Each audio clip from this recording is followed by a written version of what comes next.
వి gold trusted gold buyers. మీరు తాకట్టు పెట్టిన బంగారాన్ని విడిపించి ఈ రోజు ఉన్న మార్కెట్ ధరకు కొనబడును.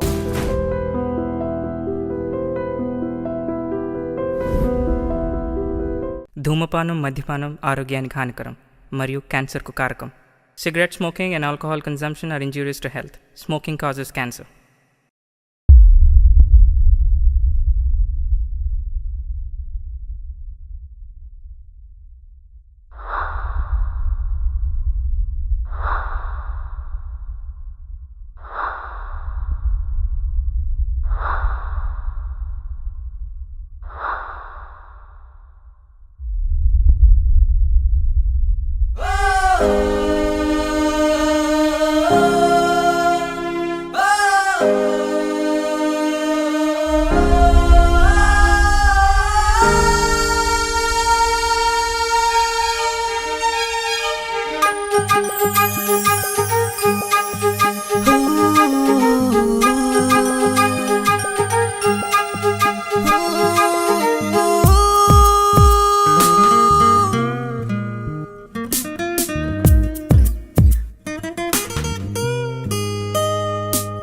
స్నేహం గుండెల్లో చిగురిస్తోంది, కాలం బంధాల్ని పెనవేస్తోంది, ఆటే ఆనందం వెంటొస్తోంది.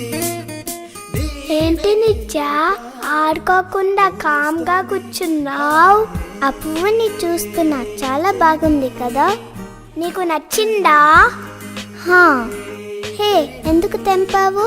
నీకు ఆ పువ్వు నచ్చిందన్నావు కదా, ఎలాగైనా తీసుకొచ్చి ఇవ్వాలనుకున్నా. నాకు నచ్చిన పని కోసం ఎంత కష్టమైనా పడతాను, ఎంత దూరమైనా వెళ్తా. Thank you Siddhu.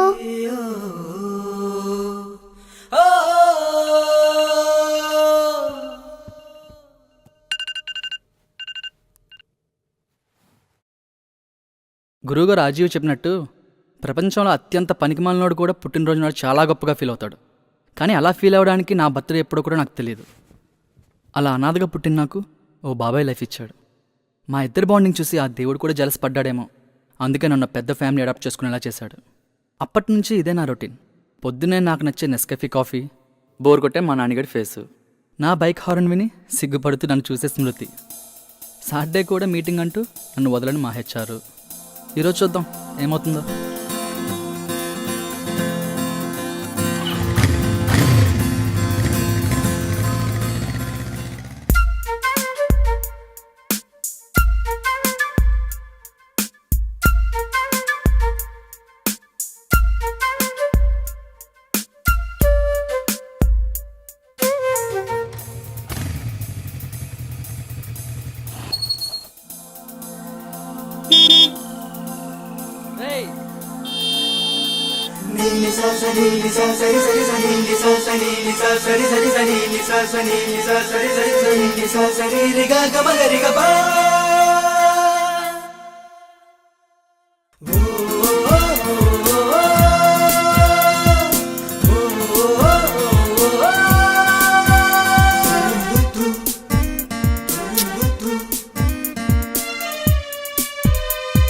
రేయ్ నానిగా, ఎంతసేపు రా? వస్తున్నారా?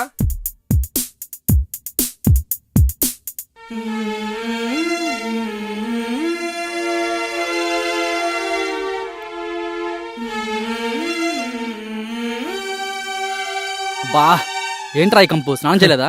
అరే పిచ్చా, నిన్నేగా చేసింది, మళ్ళీ ఎందుకురా ఈరోజు? నాని,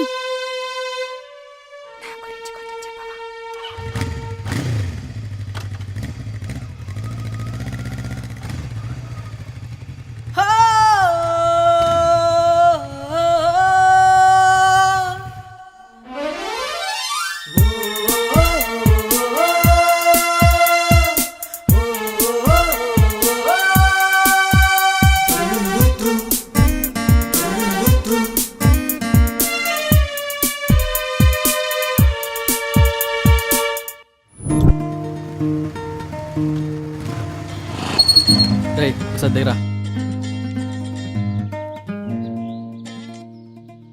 హలో రఘువీర్, ఎగ్జాక్ట్ 5 minutesలో అక్కడ ఉంటా. సిద్ధు లిజన్, చెప్పండి. మనం మీటింగ్ మండే పెట్టుకుందాం, డోంట్ మైండ్. వీకెండా? Happy weekend. ఏమైందిరా? హెచ్ఆర్ గారి మీటింగ్ క్యాన్సిల్ అన్నారా? సాటర్డే మీటింగ్ అనగానే ఇలాంటిది ఏదో ఎక్స్పెక్ట్ చేశా. నువ్వేమో ఫుల్గా రెడీ అవ్వచ్చు. నా అలా చిల్లు ఉండాలిరా. సర్లే కానీ కాఫీ షాప్కి వెళ్దాం పదా. సరే సార్, ఎక్కండి.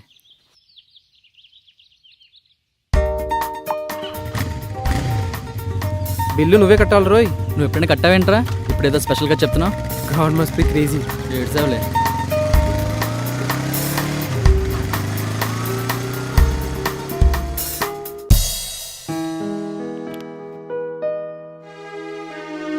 హాయ్.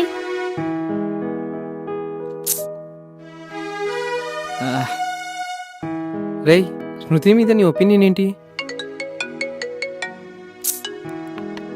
ఏంటి మన ఆఫీసులో సురేష్ గడే?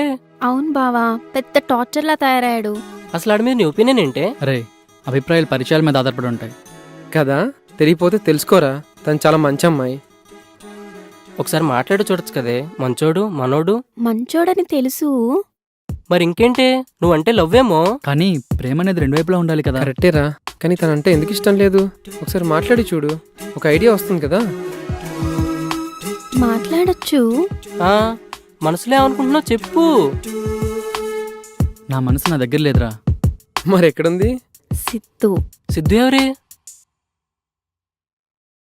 ఆ ప్రశ్న నా 15 ఏళ్ల జ్ఞాపకాలను తిరిగి గుర్తు చేసింది. మారం చేయకండమ్మా. నేను వెళ్ళను బాబాయ్. ప్లీజ్ బాబాయ్, నేను నీతోనే ఉంటాను. నాకు కొత్త మమ్మీ డాడీ వద్దు. ప్లీజ్ బాబాయ్, ప్లీజ్ బాబాయ్, నన్ను వాళ్ళతో పంపకు. అక్కడ చాలా బాగుంటుంది, మంచి మంచి బొమ్మలు ఉంటాయి. నేను మీ బాబాయ్ని చెప్తున్నాను కదా, అలా మారం చేయకూడదు. కాలమే అన్ని సమస్యలకు పరిష్కారం అంటే నిజమేనేమో. నిత్య దొరుకుతుందన్న నమ్మకం, తన కోసం ఇక మీద వెచ్చి చూసే సహనం నాలో రోజు రోజుకి నశించిపోతున్నాయి. రేపు ఒకసారి బాబాయ్ని కలిసి స్మృతితో మాట్లాడి తనతో ఒక కొత్త జీవితం మొదలు పెడతాను.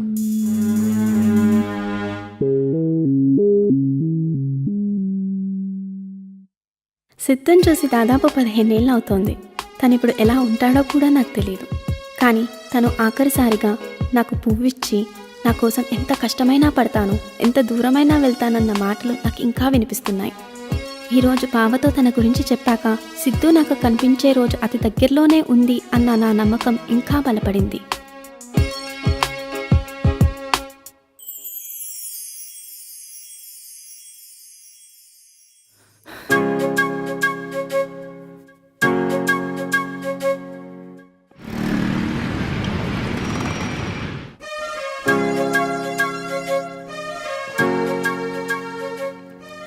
చెప్పరా నాని. రే సిద్ధు, లాస్ట్ ఇయర్ ఢిల్లీలో ఒక పెళ్ళికి వెళ్ళానని చెప్పా కదా. పెళ్ళి మీ కజిన్ది కదా, గుర్తొచ్చింది. చెప్పు. అక్కడ ఒక అమ్మాయిని చూశాను రా. పెళ్లి చేసుకుంటే ఇలాంటి అమ్మాయిని చేసుకోవాలనిపించింది. రే బాబు, పొద్దున్నే ఏమైందిరా, ఏదోదో మాట్లాడుతున్నావు. ముందు చెప్పింది వినుబే. చెప్పు. దూరంచి తీసిన ఒక ఫోటో తప్ప వేరే ఏ ఇన్ఫర్మేషన్ లేదురా. రే నాని, ఒక్క మాట చెప్తే గుర్తుపెట్టుకో. ఆ అమ్మాయి అంటే అంత ఇష్టం ఉన్నావు కాబట్టి తన కోసం ఎంత కష్టమైనా పడతాను, ఎంత దూరమైనా వెళ్తాను. ఉంటేనే కమిట్ అవ్వు, లేకపోతే లైట్ తీసుకో. లేదురా, సీరియస్గానే చెప్తున్నా. సరే సరే, ఇవన్నీ ఫోన్లో కాదు కానీ బాబాయ్ని కలిసి ఇంటికి వస్తా, అప్పుడు ఇంట్లో మాట్లాడుకుందాం. ఓకే.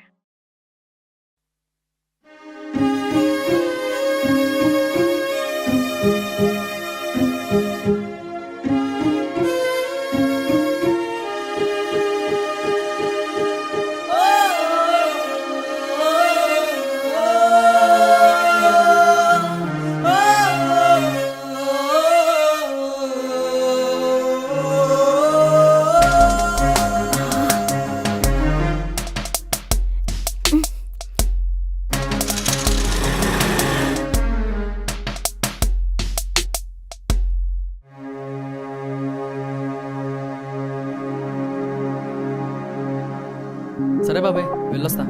దీర్ఘాయుష్మాన్ బాబా, చల్లగా ఉండు.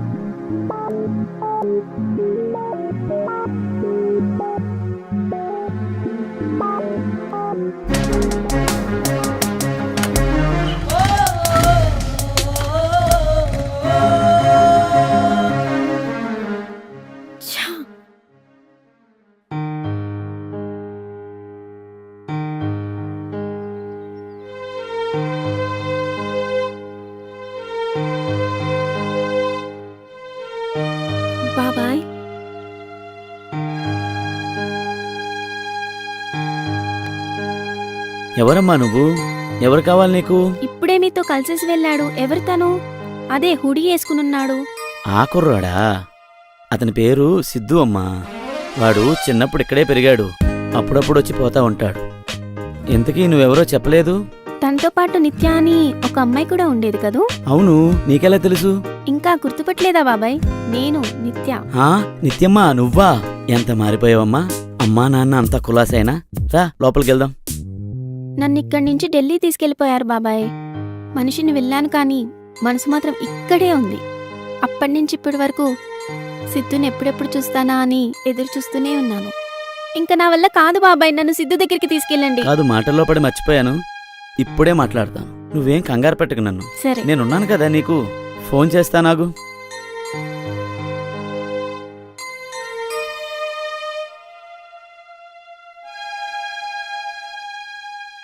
నువ్వు వచ్చావని తెలిస్తే సిద్ధు కూడా చాలా సంతోషిస్తాడమ్మా. చెప్పాబాయ్. సిద్ధు, ఎక్కడున్నావు? నిన్ను కలవడానికి ఎవరో వచ్చారు. తాడు బంగారం లేనోడు బాబాయ్. నా కోసం ఎవరు వస్తారు చెప్పు. ఎన్నాళ్ళు ఎక్కడుందో తెలియక కలవరపడ్డావు కదా. తనే నిన్ను వెతుక్కుంటూ వచ్చింది. నిత్యానా? అవును, నిత్యమ్మ నేను కలవడానికి వచ్చింది. నువ్వు అలా వెళ్ళావు, తను ఇలా వచ్చింది. నువ్వు తొందరపడి ఏ నిర్ణయం తీసుకోకు. మమ్మల్ని ఎక్కడికి రమ్మంటావో చెప్పు. మూలన్ రెస్టారెంట్ తీసుకొచ్చా బాబాయ్. ఇప్పుడే బయలుదేరుతున్నాం.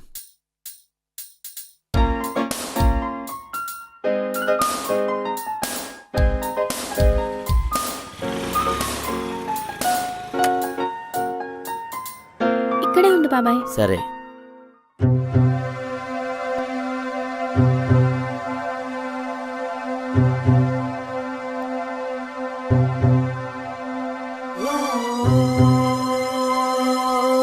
నిత్యమ్మ తను చెప్పదు బాబాయ్, అంత కరెక్ట్ గానే జరుగుతుంది. నువ్వు కదా ఉండాలి. కాదు బాబాయ్, ముందు నేను చెప్పేది వినండి. తను నాని, నా ఫ్రెండ్. నీ ప్లేస్ లో తన బాబాయ్ నేను చెప్పేది వినండి బాబాయ్. ఎవరు నా friend తను? వాడు, నా ఫ్రెండ్ వాడు.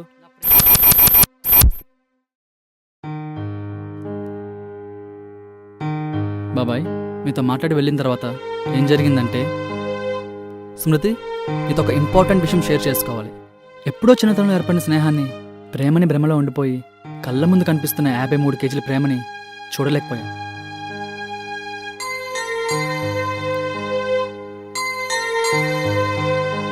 విల్ యూ మ్యారీ మీ?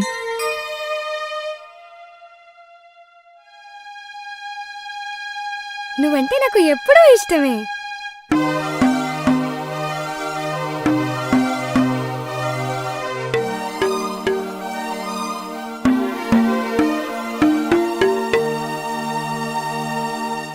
చెప్పబాయ్, కరెక్ట్గా అదే టైంకి నువ్వు ఫోన్ చేసావు బాబాయ్. సిద్ధు, ఎక్కడున్నావు? నువ్వు తొందరపడి ఏ నిర్ణయం తీసుకోకు.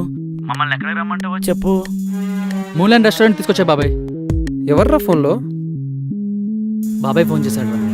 నేను తనతో మాట్లాడరాగానే నిత్య వచ్చిందంట. అబ్బా, ఇప్పుడే కదా కలిసాం, అప్పుడే ఏంటి? ఇప్పుడు వస్తుందా? అవునరా. మరి ఏం చేద్దాం? నువ్వు నాకు హెల్ప్ చేసి పెట్టాలరా. నేనా? అవునరా, నువ్వే. ఏం చేయాలి? నువ్వు నాలో వెళ్ళి అక్కడ కూర్చోవాలి. నేను ఒక అమ్మాయిని ప్రేమిస్తున్నాను చెప్పాను కదా. సరే, నువ్వు రాగానే తను వచ్చిందంటున్నావు. తను నువ్వు చూసిందేమో, ఎవరికి తెలుసు? నన్ను చూసే ఛాన్సే లేదురా. నేను హుడి వేసుకుని ఉన్నాను. ఓకే, ఉడీనే చూసి గుర్తుపడితే? కరెక్టే కదా. అబ్బా, ఇంకేం ఆలోచిస్తున్నారు? వెళ్ళండి, వెళ్ళి చేంజ్ చేసుకొని రండి.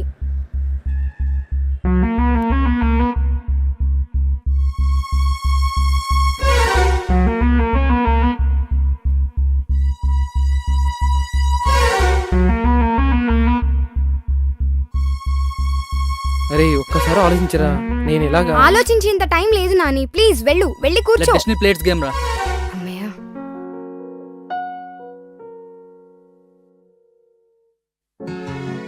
ఎప్పుడో చిన్నతనంలో ఏర్పడిన స్నేహాన్ని ప్రేమని అనుకొని ఇన్నాళ్ళు జీవితంలో ముందుకు సాగలేకపోయాను బాబాయ్. అది నిజంగా ప్రేమ అని భ్రమలో ఉండిపోయి నన్ను ఎంతగానో ఇష్టపడే వాళ్ళని జీవితంలో బాధపెట్టాను. ఎంతైనా దేవుడు గొప్పోడు బాబాయ్. వాడు లాస్ట్ ఇయర్ ఢిల్లీలో వాళ్ళ కజిన్ పెళ్ళికి వెళ్ళాడంట. అక్కడ ఒక అమ్మాయిని వచ్చి ఆ ఫోటో పట్టుకుని తిరుగుతున్నాడు. నేను ఒక అమ్మాయిని ప్రేమిస్తున్నాను చెప్పాను కదా. వాడి ఎదురు చూపులో నిజాయితీ కనిపించిందేమో. నిత్యను వాడితోనే కలిపేశాడు.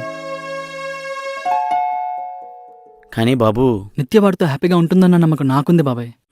అయినా మనల్ని ప్రేమించే వారితో ఉంటే ఆ ఆనందానికి హద్దే వేరు. మరి నీ సంగతి ఏంటి? నేను కూడా నన్ను ప్రేమించే గుడికే చేరుకున్నా బాబాయ్. స్మృతి,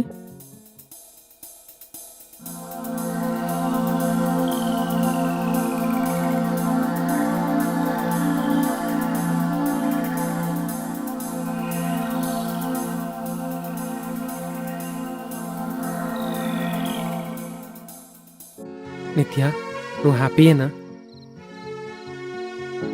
ఏ అమ్మాయి అయినా ఎప్పుడు హ్యాపీగా ఉంటుందో తెలుసా? చెప్పు. తనను తాను కంటే ఆ అమ్మాయినే ఎక్కువ లవ్ చేసేవాడు దొరికినప్పుడు. మనం కలిసిన తర్వాత నా గురించి తప్ప నీ గురించి నువ్వెప్పుడూ ఆలోచించలేదు. ప్రపంచంలో నాకంటే హ్యాపీగా ఎవ్వరూ ఉండరు. నన్ను చూస్తే తెలియడం లేదా ఎంత హ్యాపీగా ఉన్నానో? అయినా సడన్గా డౌట్ ఎందుకు వచ్చింది? నువ్వు నా వల్ల హ్యాపీగా ఉన్నావన్న ఫీలింగే చాలా గొప్పగా ఉంది. కానీ నీకు నిజం తెలిసాక కూడా ఇంతే హ్యాపీగా ఉంటే నాకంటే అదృష్టవంతుడు ఎవడూ ఉండడు. ఏంటి సడన్గా కామైపోయావు? నేను సిద్ధు కాదు నాని అని చెప్పడానికి నోరు రావట్లేదు. నీ దగ్గర నిజాన్ని దాచడానికి మనసు ఒప్పుకోవట్లేదు. నువ్వు దేని గురించి ఆలోచిస్తున్నావో నాకు తెలుసు నాని. నువ్వే నాని అని నాకెలా తెలుసు అనుకుంటున్నావా? అవును, నీకెవరు చెప్పారు? అంతా తెలిసి నాతో ఎలా అన్నావు నిత్య? నాకెలా తెలిసింది? ఎవరు చెప్పారు అని గతం గురించి ఆలోచిస్తూ ఇక్కడే ఉండిపోదామా?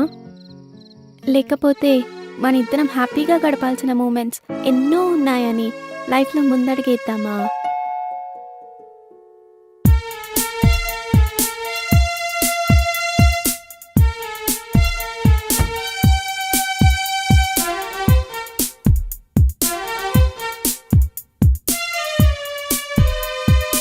అన్నట్టు అడగడం మర్చిపోయా, నేనంటే ఎప్పటి నుంచి ఇష్టం నీకు? అలా అని చెప్పకూడదు, సీక్రెట్. అబ్బో, కనిపించేంత సైలెంట్ ఏం కాదు నువ్వు. అవును, జాబ్ మానేసావంట, ఎందుకు? నాకు డైరెక్షన్ అంటే ఇంట్రెస్ట్, అందుకే వదిలేసా. ఎంత ఇష్టమైతే మాత్రం ఉన్న జాబ్ వదిలేస్తారా? నాకు నచ్చిన దానికోసం ఎంత కష్టమైన పడతా, ఎంత దూరమైన వెళ్తా. ఈ సినిమా డైలాగులు నా దగ్గర కాదు గానీ స్ట్రైట్ గా చెప్పు. నాకు నచ్చిన చేయడంలో ఆనందం ఉంది. నేను వదిలేసిన జాబ్లో ఇంకొకటికి లైఫ్ ఉంది. గ్రేట్.